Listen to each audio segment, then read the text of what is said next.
to run or forage or hunt or gather or procreate or have sex. These things happen there.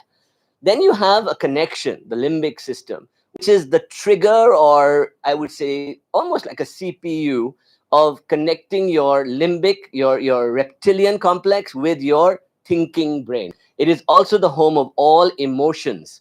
This is where emotional occurs. This is where we worry, we get depressed, we experience ecstasy, we turn on and off hormones, all from this area. This is where the pineal gland and all occur. And at the top of the brain, which is the only human beings really have this huge frontal cortex, which is this cortex, the neocortex. This is where all our reasoning, our thinking, our imagination, our creativity occurs, right?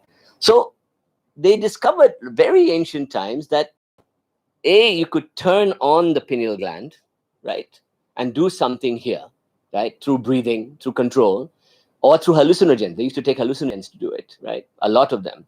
And they also somehow figured out the connection between the entire system from the bottom to the top and the brain. Right? So our ancients were really doing a serious scientific examination of psychology. And recently we've discovered in the last 10, 15 years that what happens is that not only does the spinal cord release different hormones along it as you trigger it. So if you trigger it in different ways, like say Kundalini or drugs, you will get different experiences of different parts of the spine, right? But at the top of the spine, at childbirth, during gestation, and at the coming of ecstasy moments, a chemical is released which goes into the same area as the pineal gland, right? Comes out of there, called metatonin, which is also known, which has contained something called DMT, right? And DMT stands for experiences what? They experience ecstasy, they experience light, they experience intelligent beings, they experience body electric, tremendous feelings of surges of electricity to the body. So those who have taken the drug, and you get it from LSD, magic mushrooms, ayahuasca, those kind of drugs, get those bursts of that sudden ecstatic experience that we get from Kundalini as well. So DMT was the molecule they found that creates that stimulation in you, that creates that stimulation. Now, I'm going to take you back a little bit. This is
thousand 500 BC Sumeria.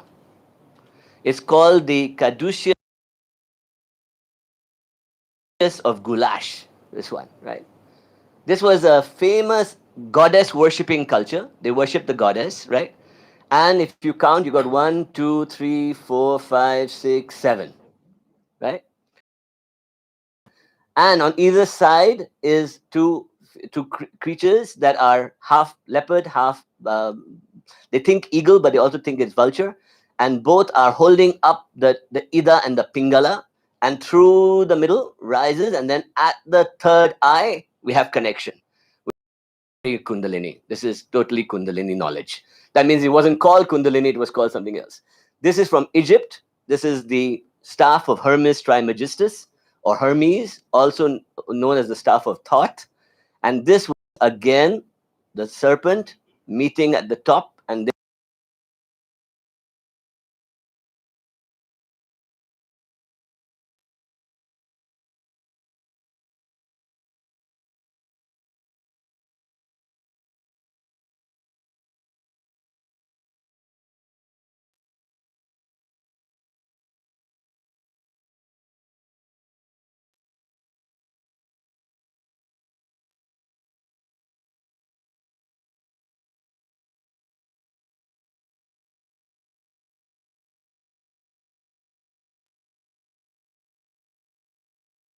there you have the Sahasrara, right, opening up, right. This is from ancient Egypt, from I think it's Tutankhamun's tomb. They found the serpent crossing and looking at a pine cone. And a pine cone in mythology is a symbol for the pineal gland. Right? That's why the word, it's known, it looks like a pine cone, the pineal gland. So here we have the comparisons, and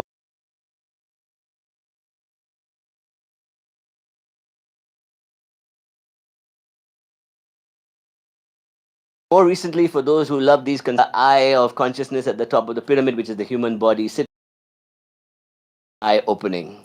And there in medical science, we see the staff of Hermes used in medicine today completely, So, and this is an interesting picture because there is man fighting off death, achieving immortality, right? He's fighting cancer at this center, but it gives you a good metaphor and a message. So we have sublimated, the word is sublimated, this mythology into our everyday practical lives in some way, right? Okay, even in Buddhism,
this is Tibetan Buddhism.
They also studied the Kundalini very carefully. They have a whole structure of gods and goddesses, which is also in Tantra. By the way, I'm not going to talk about Tantra today because that deserves a whole day by itself. I'm going to focus on Kundalini today. What they call the Beatific vision of St. Francis. This is an image drawn in the 13th century by an artist in Europe of what it was like to meet God, to enter heaven, right? And as you can see, it's very similar to the third eye Kundalini opening. So here you have the center, the source, light like you cannot believe, and around it are all these we call them lotus petals. Here there are angels and ancestors and beings floating around, right, giving you, supporting you in your journey. So as you're going, the seeker travels towards the light, and he's helped by all this intelligence. Swami Vivekananda wrote on it. According to yogis, there's a nerve center in the spinal column called Pingala and Ida, and a hollow canal called Shushumna running through the spinal cord. And at the end, he says, when it reaches the brain, the yogi is perfectly detached from the body and mind, and the soul finds itself free. Right? So this is the hidden knowledge of Indian wisdom. In 19, and then again in 1922, a British Indian who had been born and brought up in India, working for the East India Company, was a Sanskrit scholar, and he called Woodruff, Sir John Woodruff, and he translated the Tantras for the first time, basically what Kundalini was, right? He published a book about Kundalini that set the whole world on fire. It was a bestseller in England, in America. Every yogi that ever left their home and went to become to the mountains started reading this book. This book, if you ever get a chance, is worth reading, but it's very complex, but it's a good book. Sri Aurobindo was one of the great, what we call integral yogis. He taught a Kundalini yoga that was integrate everything, all the aspects. And he wrote in his famous poem, Savitri, into the cave where coiled world energy sleeps, and smote the thousand-hooded serpent force, that blazing towered and clasped world self above, joined its hush, and filled earth's acts with spirit's silent power. Basically, he's saying that by striking that energy, grace comes from above, hits the spirit's silent power, has filled the earth's act. So in the last century, in the 20th century, many great teachers actually continued the Kundalini tradition actively, meaning a lot of teachers included Kundalini in their teachings but never taught it as a dedicated science, right? These people did, right? And Yogananda, definitely, he taught Kriya Yoga, which is a form of Kundalini Yoga, right? Pandit Gopi Krishna, who Dr. Karan Singh knew very well, and we can talk a little about that later, he started the Kundalini Research Foundation. And in the 1960s and 70s, he took it around the world, and he wanted to scientifically show what Kundalini can do, right? And he had his own awakening at the age of 34. Amazing books to read. You should read them if you get a chance. Nirmala Devi started a school called Sahaj Yoga, which is very, very strong Kundalini Yoga, if you ever look at it, right? Yogi Bhajan made Kundalini very popular in America. He started what they call Kundalini Yoga now in America. So if you tell an American Kundalini Yoga, they're thinking Yogi Bhajan, right? They're thinking that. Swami Rama was a great yogi who also started the Himalaya Institute. Swami Muktananda was the great, great Kundalini author. His books on Kundalini are some of the best that you can read. Osho obviously was tantric but taught Kundalini very clearly.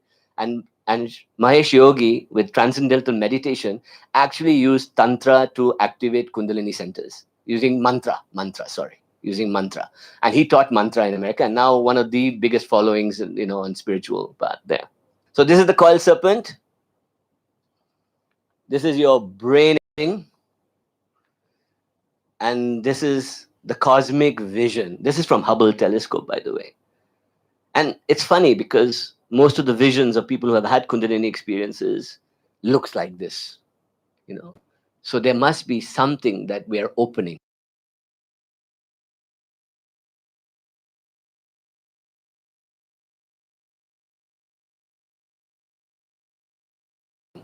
That gives us a clue into cosmos, into universe, right? In fact, a lot of the visions of Kundalini and DMT experience are very similar to both cosmos and DNA level in the molecular quantum level almost. So think about it. We are able to visualize from nothing to everything just through our own bodies and our imagination. So how do I awaken it? I know all of you want to know that. There are a few ways I'll go talk about a little bit about them. The first one, which is the most popular in India, is called Shaktipat. Everybody heard of Shaktipat? Yes? Yeah. Shaktipat means that you go to a guru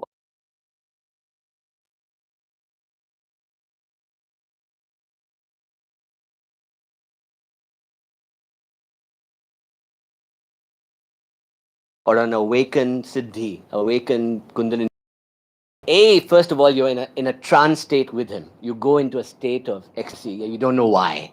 You're in meditation with him, and you're feeling ecstatic. Your heart is pounding. And yogis who have practiced siddhis have that ability to spread that energy. They can spread it to you, right? And Shaktipat means that he then or she gives you that energy as a gift and becomes your guru. This is how the guru culture starts, right? And the guru here means that somebody gives their Shakti to you to help your Shakti rise up, right? And then eventually the idea is that after a while you become your own guru and you stop following the guru. But that doesn't happen in India. We keep going. We keep following the gurus, right? So the idea is to wake your own Shakti up, but you do it with a teacher, a guru. And that is the most popular and common way to do it. And especially with Kundalini, which can cause problems if you're not careful, it's good to have a teacher around who can advise you on these things. I have had teachers, and I appreciate that completely. By the way, everybody know who this is? Sri Ramakrishna. He was the great born awakened soul, right? Who taught Swami Vivekananda everything, right? Gave him his Shaktipat, gave him his knowledge, right? And they were living masters in the last century, like Ramana Maharishi, or then entheogens and hallucinogens also awaken Kundalini in different parts, right? So you can take LSD, ayahuasca, but they're not long lasting. You have to keep taking them. And it's not something you should rely upon. It's not ideal. Ideally, you want to cultivate your own Shakti, right? This is good to see what it should be like. So if you ever want to catch a glimpse and you are tempted to try it, it's only for that purpose. Don't get hooked on it. Bhakti, devotion, and dance. This is proven ways of ecstasy. Like if you go to a Hare Krishna ISKCON temple and you start chanting Hare Krishna, I promise you within 15-20 minutes, you will start feeling wonderful. Your heart will be vibrating. You will be ecstatic. You will feel, my God, this is the truth. I have to do this, And this is true in Kirtan, Sangeet, Mirabai, Kabir, any of those following, any bhakti tradition is a very good way of exciting Kundalini, but it's not long lasting. You have to continue to pray all the time. And eventually some people cascade and go into the realm like Mirabai. Not everybody.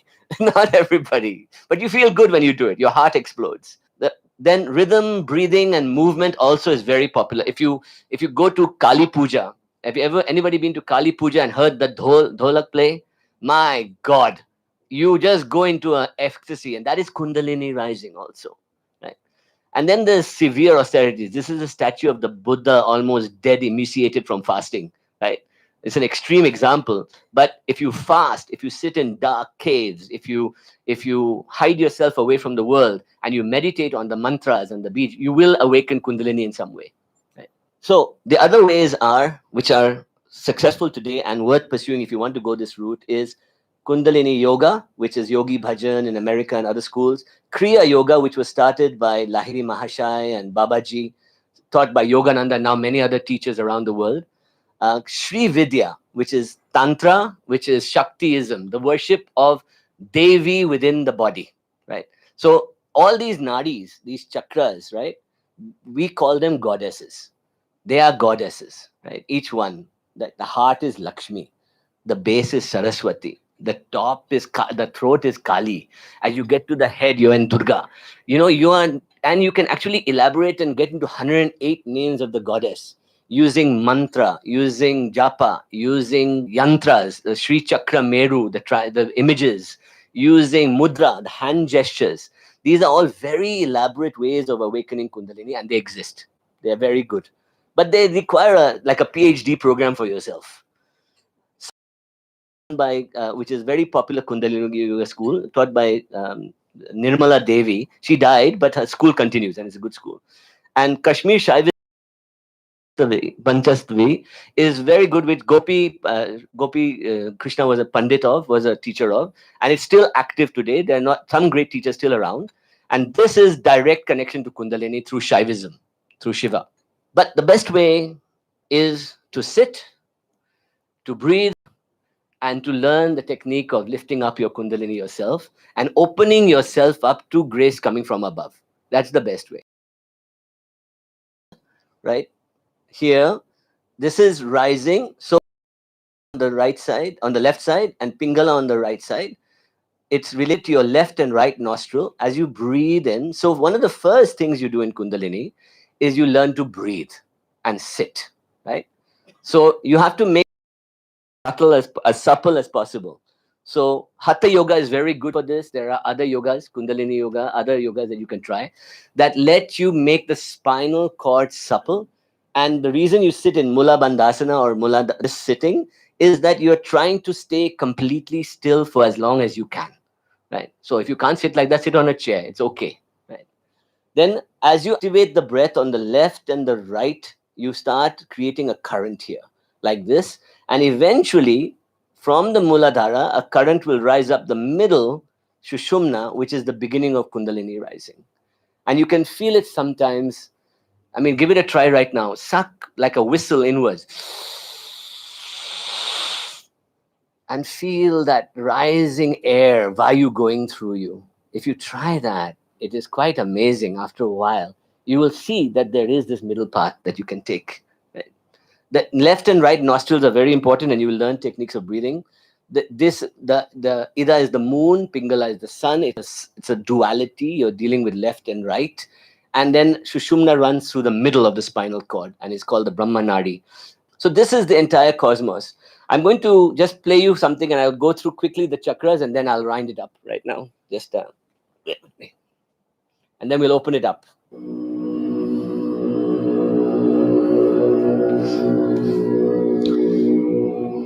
This is the chanting of the Bij mantras, of the 7 Bij mantras that awaken the Kundalini. And you will hear them in a second.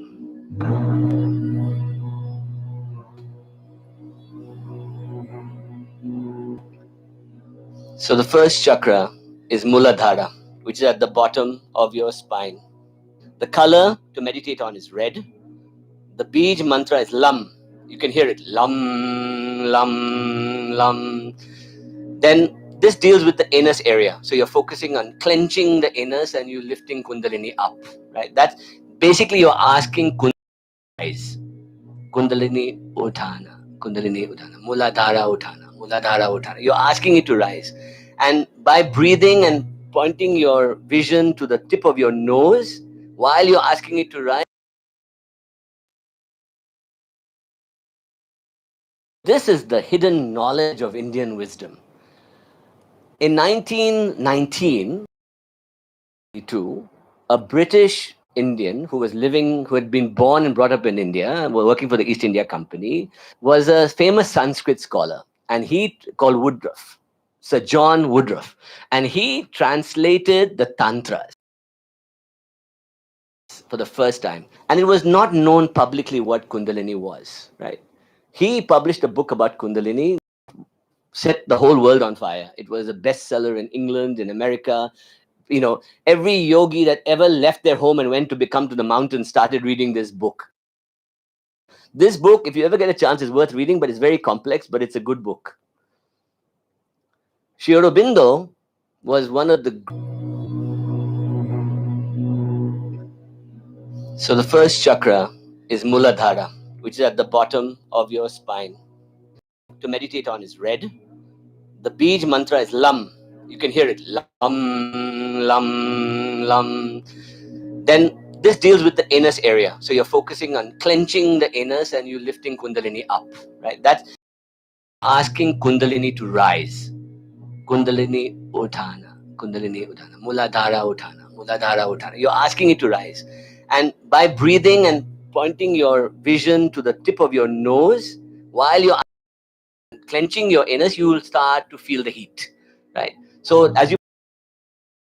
This is to do with nose and smell. So your nose is connected to the anus area.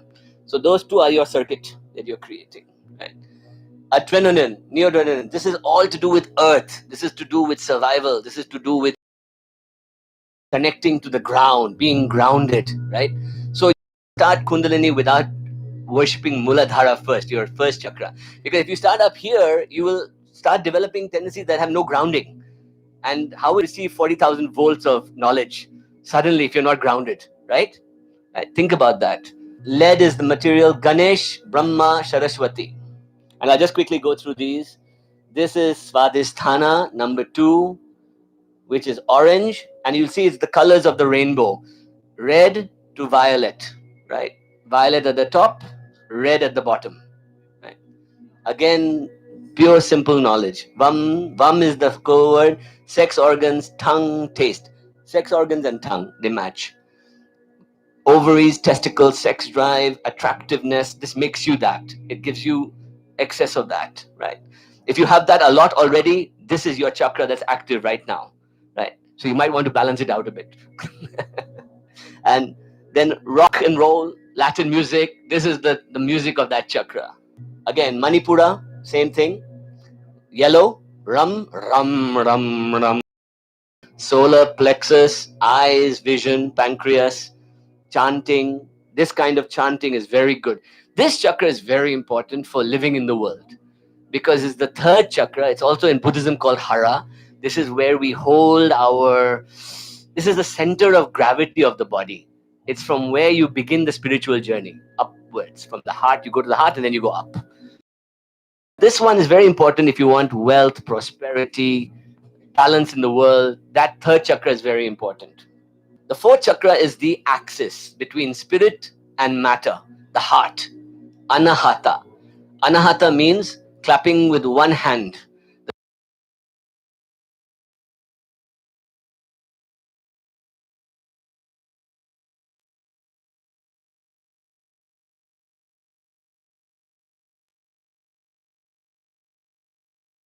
The sound of one hand clapping literally means that. It also means antelope's horns, but it means one hand clapping. That means at this point there is no matter, no and o. So you're between o and om, that way. You're in that u point. And there, yum is the word. Yum, heart chakra, fingers and touch. So if you see in Reiki and all, and pranic healing, you lift your hands up to your heart. Have anybody seen that? You lift your hands up to your heart. Why? Because the heart chakra activates the hand, right? So you can receive and heal through the hand if you practice the heart chakra meditation. This is all about immunity, blood cells, strengthening the body through, conquering disease.